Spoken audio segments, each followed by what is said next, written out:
I only need a place where no one will ask my name until morning, the young woman whispered. She did not know anyone had heard her. The words slipped from her lips as she stood beneath the narrow awning of the telegraph office in Red Willow, Wyoming territory, while a cold October rain silvered the empty street. Her traveling coat was soaked through at the shoulders. Mud darkened the hem of her blue skirt. One hand clutched a small leather satchel against her chest, and the other rested on the handle of a trunk that contained nearly everything she owned. Across the street, Caleb Mercer stopped fastening a canvas cover over the supplies in his wagon. He looked at the woman once.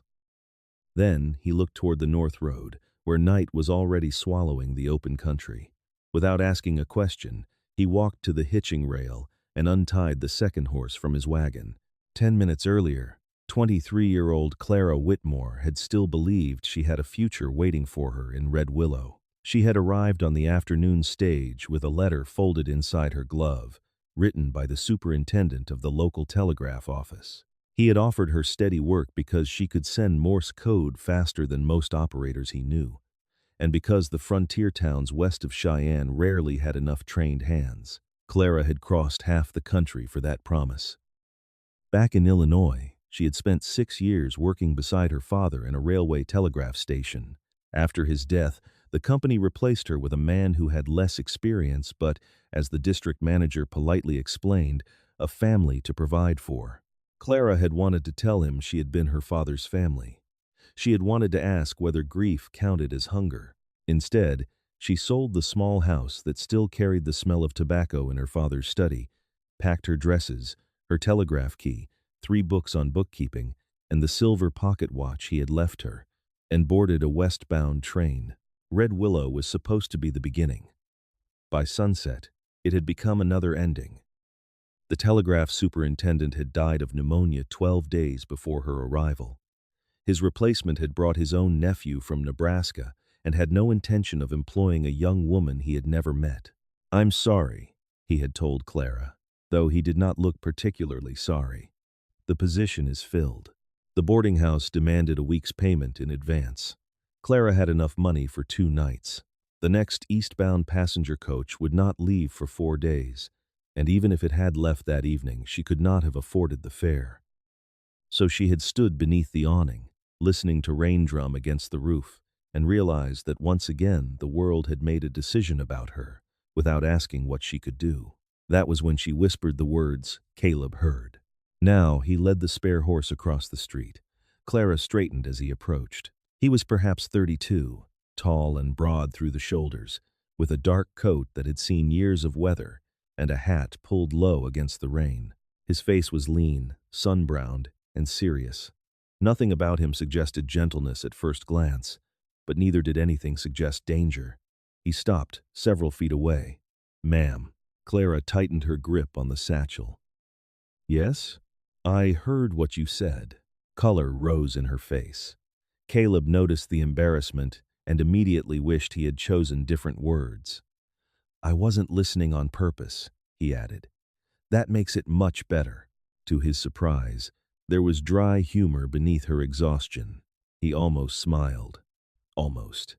Instead, he nodded toward the telegraph office. "You came here for work?" Clara hesitated, then said, "I came here for work that no longer exists." "What kind?" "Telegraph operator. Bookkeeping, too." Caleb looked back at his wagon. Under the canvas were sacks of flour, lamp oil, fencing staples, winter medicine, coffee, 2 boxes of rifle cartridges, and enough salt to last 3 months. He had ridden into Red Willow that morning expecting to return alone to Blackbird Station before dark. He had not expected the rain. He certainly had not expected Clara Whitmore. "How are you with numbers?" he asked. "Better than most men who have paid me to fix theirs." This time he did smile, though only for a moment. "Blackbird Station is 21 miles north. My sister and I run it. Stage stop, horse exchange, small cattle spread. She's been keeping the books since her husband died, but she's got 2 boys, a kitchen, and half the county asking her for favors." Clara studied him carefully. Caleb understood that look. A woman alone learned to measure a man quickly, so he gave her the facts and nothing more. We need someone who can keep accounts, handle messages when the line is working, and help my sister with correspondence. There's an empty room above the station house. Pay is $18 a month with meals. You stay as long as the work suits both sides. Why? The question was so immediate that Caleb blinked. Why what? Why offer it to me? Because you said you needed a place until morning. That explains one night. You said you know telegraph work. That explains the job. And I need to get home before this road turns to soup. That does not explain why I should trust you. He looked at her for a long moment. Then he pulled a folded paper from the inside of his coat and held it out. It was a freight receipt.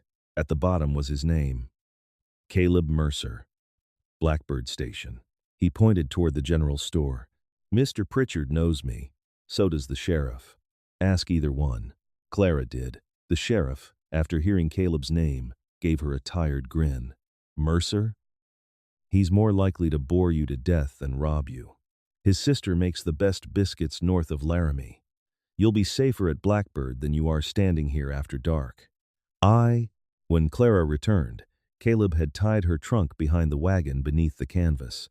He had not assumed she was coming. He had simply made room in case she decided to. She looked at the second horse, then at him. I thought I would ride beside the wagon. You can. Then why the extra horse? The creek may flood before we reach the station. Wagon gets stuck. We leave it and ride. Clara looked at the gathering darkness. You always prepare for the worst? I prepare for what's happened before. Something in his voice suggested that answer applied to more than flooded creeks. Clara lifted her chin. I'll come. Caleb helped her into the wagon instead of onto the horse. The rain was too cold and she was already shivering. They left Red Willow beneath a sky the color of iron. For the first hour they barely spoke. Caleb drove with both hands steady on the reins, while Clara watched the town disappear behind them.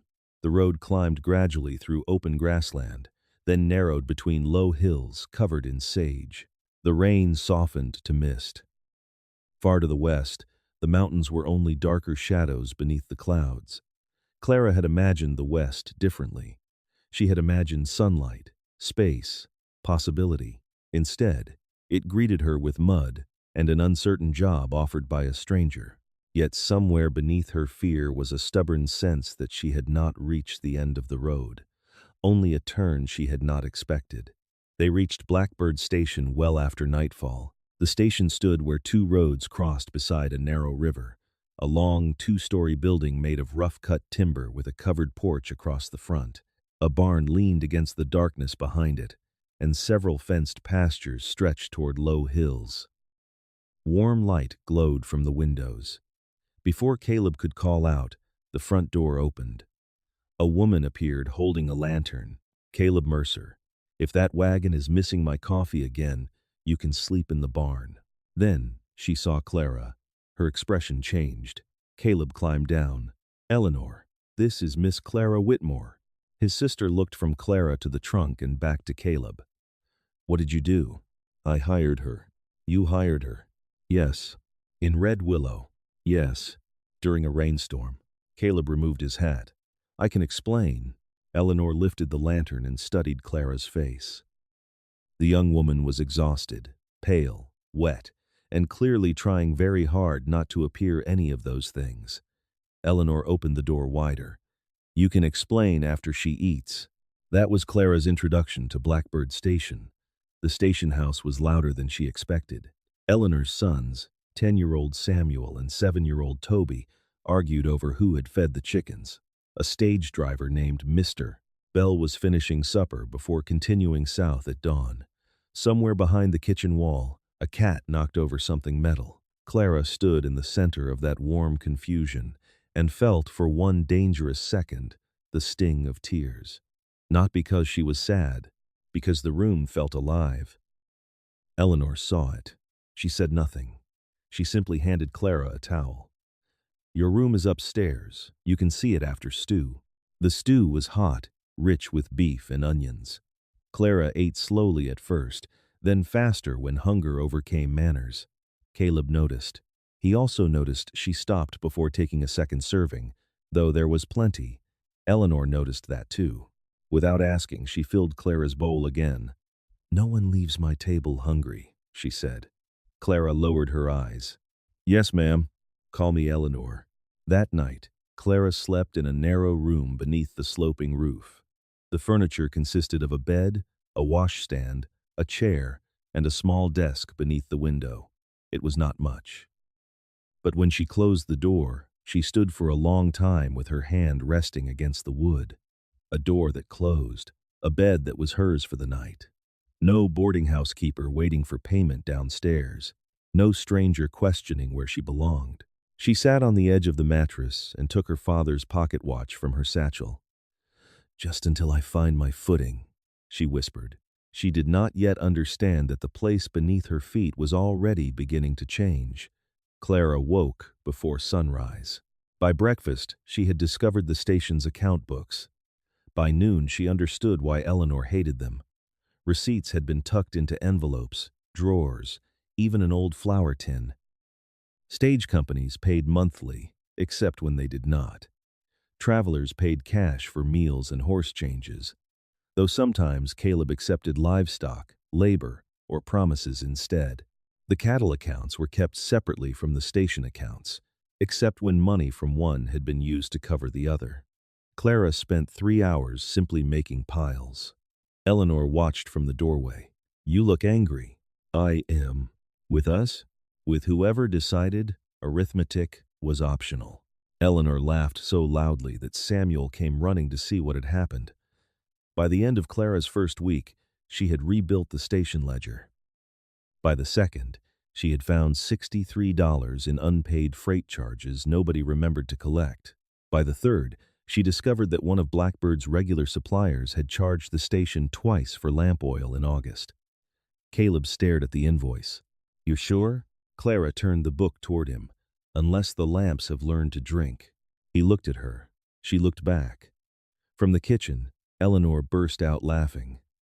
That was the first time Clara saw Caleb's full smile. It transformed his face so completely that she forgot what she had been about to say. She disliked that. She disliked it even more when it happened again. The station settled into a rhythm around her. Stages arrived at dawn, noon, or midnight depending on weather. Broken wheels, drunk drivers, and the general unreliability of frontier schedules. Clara learned the names of regular passengers.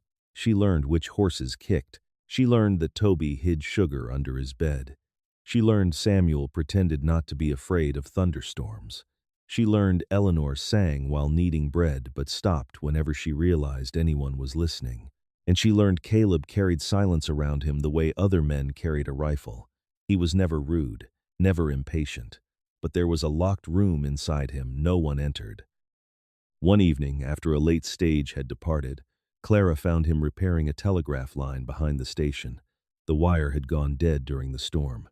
"You know how to splice that?" she asked. "Enough to make it worse." She stepped beside him. "Move." He raised an eyebrow. "Please move." Caleb handed her the pliers. Clara removed her gloves and examined the break. Within minutes, her fingers were working quickly, stripping, twisting, tightening. Caleb watched. "You've done this often." My father believed an operator who could send a message but not repair a wire was only half useful. He sounds practical. He was. The past tense hung between them. Caleb looked away. Clara finished the repair. "Try it." They went inside. She sat at the key. For several seconds there was only static. Then the sounder clicked. A station 20 miles south answered. Clara's face changed. It was subtle, but Caleb saw it. For the first time since he had met her, she looked entirely at home. Her fingers moved over the key. Fast, precise, certain. The message came back. Line. Clear. Clara smiled. Caleb felt something shift inside him. Not love, not yet, but recognition. She had arrived needing a roof. Now she was restoring things no one at Blackbird had realized were broken. Winter approached. The mornings hardened with frost. Caleb repaired the loose board outside Clara's window before she could ask. 2 days later, he found a wool scarf folded on the chair beside his coat. "I did not buy this." he said at supper. Eleanor kept eating. Samuel stared very intently at his potatoes. Toby grinned. Clara drank her coffee. Caleb picked up the scarf. It appears to have been made for me. Clara looked at him. Then perhaps you should wear it before winter ends. He did. The station hands noticed. Eleanor definitely noticed. She said nothing. That silence was far more dangerous than teasing. Then, in early November, Clara found the first strange telegram. It arrived shortly before dawn from a relay station near Cheyenne. The message was addressed to a cattle buyer named Victor Rusk. Rusk had recently begun purchasing livestock throughout the region. Clara knew the name because Caleb had mentioned him at dinner. Rusk was offering unusually high prices for cattle delivered before the first heavy snow. Blackbird Station had nearly 80 head ready for sale. The money could pay off the remaining mortgage on the south pasture. The telegram was short. Move herds before 20th. Inspection papers will be accepted under new mark. Clara read it twice. Something about the wording bothered her. She copied the message into the log. Then she noticed the sender's code, a private commercial mark used by a livestock brokerage firm. She had seen it before, years earlier. In Illinois, her father had kept copies of several suspicious messages after a group of railroad investors lost thousands of dollars in a fraudulent land operation.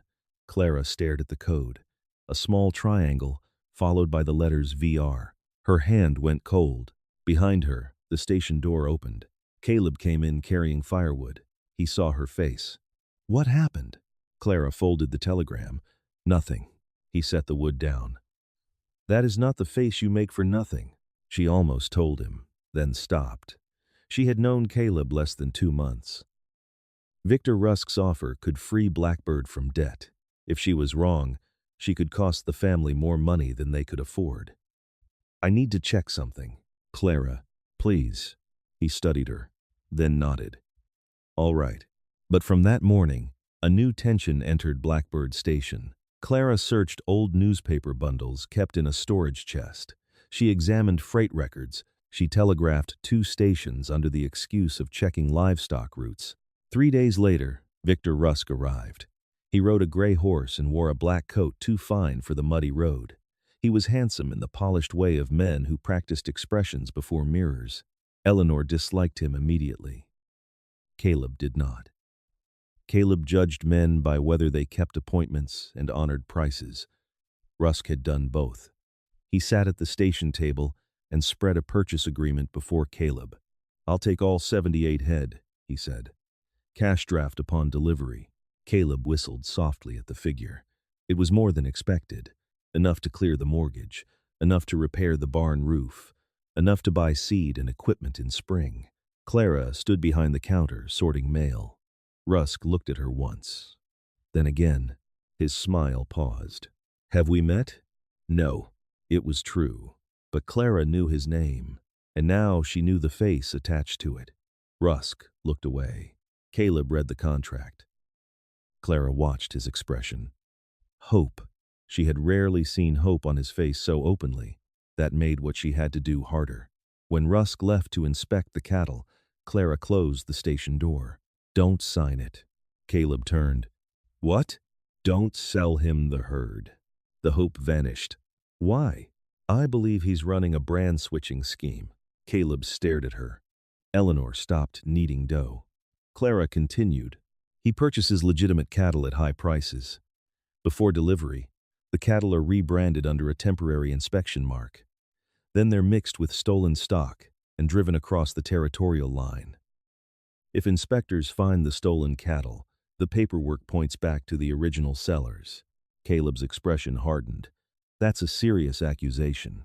I know. Do you have proof? Not enough. Then what do you have? Clara placed the telegram in front of him. She explained the private code, the old land fraud, her father's records, the strange inspection instructions. Caleb listened without interrupting. When she finished, he looked at the purchase agreement, then at Clara. We owe nearly $900 on the south pasture. I know. This sale clears it. I know. If Rusk walks away, we may not get another buyer before winter. I know. His voice sharpened. Then you understand what you are asking. Clara's face went pale. Yes. Eleanor stepped forward, but Clara raised a hand. No, he has the right to ask. She looked directly at Caleb. I am asking you to risk your land because I recognize a pattern I cannot yet prove. The room fell silent. Caleb had trusted Clara with books, messages, money. But this was different. This was the station, his sister's home, his nephew's future. He thought of the mortgage notice in his desk. He thought of the cattle losing weight through winter. He thought of Rusk's generous price. Then, he thought of Clara arriving in the rain, with nowhere to go. She had never once asked for pity, never taken more than she earned, never given him a reason to doubt her judgment. But trust felt different when it cost something. Caleb folded the contract. I need time. Clara nodded. He saw disappointment in her eyes. That hurt more than he expected. Victor Rusk was due back the next morning. That night, Clara did not sleep. Near midnight, the telegraph sounder began clicking. She hurried downstairs in her robe and shawl. The message came from Pine Ridge, a station east of Blackbird. A young operator there had answered one of Clara's earlier inquiries. Rusk herd held near border. 3 brands found altered. Inspector missing. Advise caution. Clara froze. Then another message came. Man asking who sent questions. The line stopped. Clara sat motionless. Someone behind her said, "Read it again." Caleb stood in the doorway. She had not heard him come down. She handed him the paper. He read it. Once. Twice. His jaw tightened. This is proof. It is enough for me. For me, too. Relief hit Clara so quickly she had to grip the desk. Then the horses outside began screaming. Caleb was already moving. A glow appeared beyond the window. The hay shed was on fire. The next minutes shattered the quiet. Caleb ran for the barn. Eleanor woke the boys. Clara rang the station bell until the 2 hired hands came running from the bunkhouse. Flames climbed the hay shed wall. The wind carried sparks toward the main barn. The horses kicked against their stalls. "Get them out!" Caleb shouted. Men rushed through smoke. Clara grabbed buckets. Then she stopped. The telegraph. Rusk. The fire was not meant to destroy the hay. It was meant to destroy the station records. She turned toward the office window. A shadow moved inside. Someone had entered through the side door. Clara ran back. A man was pulling drawers from the desk. Victor Rusk. He looked up. For 1 second, both froze. Then he lunged for the telegram. Clara reached it first. Rusk caught her wrist. You should have minded your own affairs. Clara drove the heel of her shoe down onto his foot. He cursed. She tore free. He grabbed for her again. The office door slammed open. Caleb stood there, smoke blackening his coat. Rusk released Clara instantly. Caleb looked at her bruised wrist, then at Rusk. His voice was terrifyingly calm. Step away from her. Rusk laughed nervously. You misunderstand. No. Caleb moved closer. I understood late. Rusk glanced toward the window. He calculated the distance. Clara saw it. So did I, she said. Then she reached behind her and pulled the telegraph lever. 3 sharp taps. Pause. 3 sharp taps. Pause. 3 sharp taps. She had already sent the distress code before entering the office. The line was open. Stations in both directions had heard. Rusk's expression changed. You little... Caleb hit him before he finished. Rusk fell across the desk. By dawn, the fire was out. The hay shed was ruined, but the barn stood. A territorial deputy arrived shortly after sunrise, followed by 2 riders from Pine Ridge. Victor Rusk left Blackbird Station with his hands tied. The deputy took copies of the telegrams, the purchase agreement, and Clara's notes. Weeks later, investigators uncovered stolen cattle, forged inspection records, and bribed agents across 2 territories. Blackbird's herd was never delivered. The mortgage remained. But the station remained theirs. That evening, after the deputy rode away, Clara stood alone beside the river. The first snow had begun to fall. Small flakes caught in her dark hair. She heard footsteps behind her. Caleb stopped beside her. For a while, neither spoke. Finally, Clara said, "You were right to hesitate." Caleb looked at the river. "No, you had your family to protect. I did. You could not risk everything. Because I had a feeling. It wasn't your feeling I doubted." She turned toward him. "What did you doubt?" "Myself." Caleb's voice was low. "I've spent years believing that if I worked hard enough, planned far enough ahead, and depended on no one, I could keep everyone safe." Clara waited. "My brother-in-law died in a winter crossing," he continued. "Eleanor's husband. I told him the river ice would hold. It didn't." Clara's expression softened. "Caleb, he made his own choice. I know that. But after that, I stopped trusting anyone's judgment but my own." He looked at her. "Then you came here and started being right about nearly everything." A small smile touched her mouth. "Nearly?" The lamp oil invoice was very impressive. She laughed. The sound surprised them both. Then Caleb grew serious. "When Rusk came, I saw the money. Before I saw the danger, you saw what I couldn't. You believed me in the end. I should have believed you sooner." Clara shook her head. "No. Trust that costs nothing is not trust." The words settled between them. Snow gathered on Caleb's shoulders. He took off one glove. Slowly, giving her time to move away, he reached for her bruised wrist. His fingers barely touched her skin. "When I brought you here," he said, "I thought Blackbird needed someone to straighten the accounts. That was certainly true. I thought Eleanor needed help. She did. I thought you needed a room." Clara's smile faded. "And now?" Caleb looked toward the station. Light glowed behind the windows. Eleanor's silhouette moved through the kitchen. Samuel chased Toby past the curtain. The place looked warm against the snow. Now I think I was the only fool who didn't understand what was happening. Clara's heart began to beat harder. "What was happening?" "You stopped being someone who needed a place to stay." He looked back at her. "You became someone whose absence would leave the place empty." She said nothing. Caleb swallowed. He could face stampeding cattle without hesitation. He could ride through a blizzard. He could stand between Clara and a dangerous man. But this terrified him. "I don't know how to say this well." "Then say it badly." He almost laughed. "I want you to stay." Her eyes glistened. "As your bookkeeper?" "No." "As your telegraph operator?" "No."